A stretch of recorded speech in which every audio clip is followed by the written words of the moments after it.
एजे music present. हमसे तुम दूर जाओगी कैसे, हमें अपने दिल से भुलाओगी कैसे।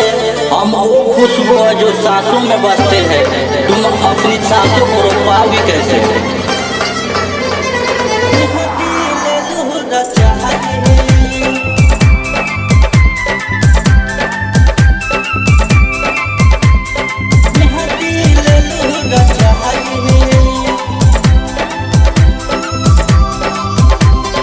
मेहंदी ले लो चाहिए,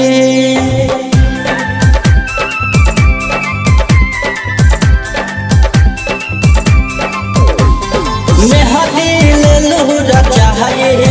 दूसरा के नाम के होते हैं सुबह चल जाइबू पियावा के साथ में, होते हैं सुबह चल जाइबू पियावा के साथ में।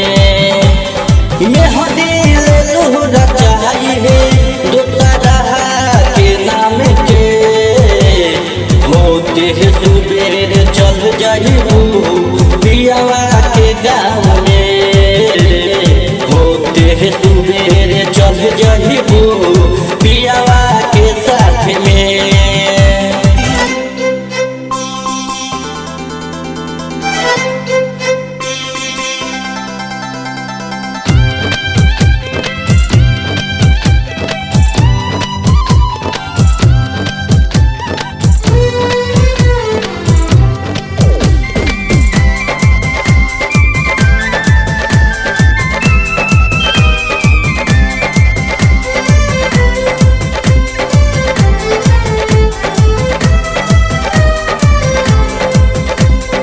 थोड़े ही के रहे साथ का हाथ काहे धइलू, झूठो के हमारे जान तू किरिया काहे खइलू।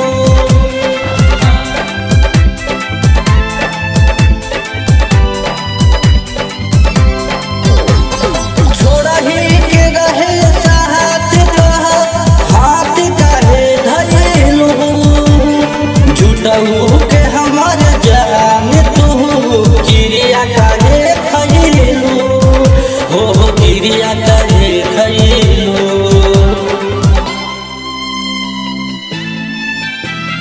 जहर जाई तू जहर जाई तू खुश रही उनके साथ में, होते सुबह चल जाइबू पियावा के साथ में, होते सुबह चल जाइबू पियावा के गाँव में।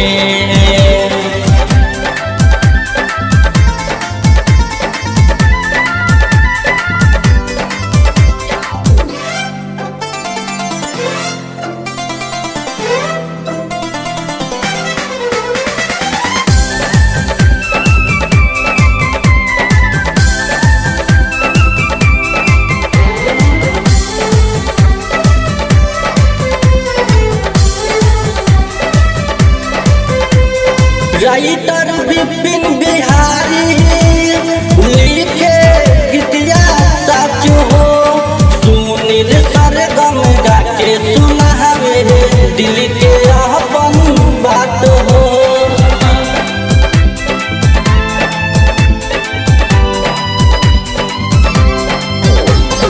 राइटर विपिन बिहारी लिखे गीतिया सच हो, सुनील सरगम गा के सुनावे दिल के अपन बात हो, दिल के अपन बात हो। जाबे वफा तू जाबे वफा तू खुश रही ससुराल में, होते सुबह चल जाइबू पियावा के साथ में, होते सुबह चल जाइबू पियावा के साथ में। मेहंदी ले लो चाहिए दूसरा के नाम के, होते सुबह चल जाइबू पियावा के साथ में, होते सुबेरे चल जाइबू पियावा के साथ में, होते सुबेरे चल जाइबू पियावा के साथ में, होते सुबेरे चल जाइबू पियावा के गाँव में। Digital recording studio Shikarganj.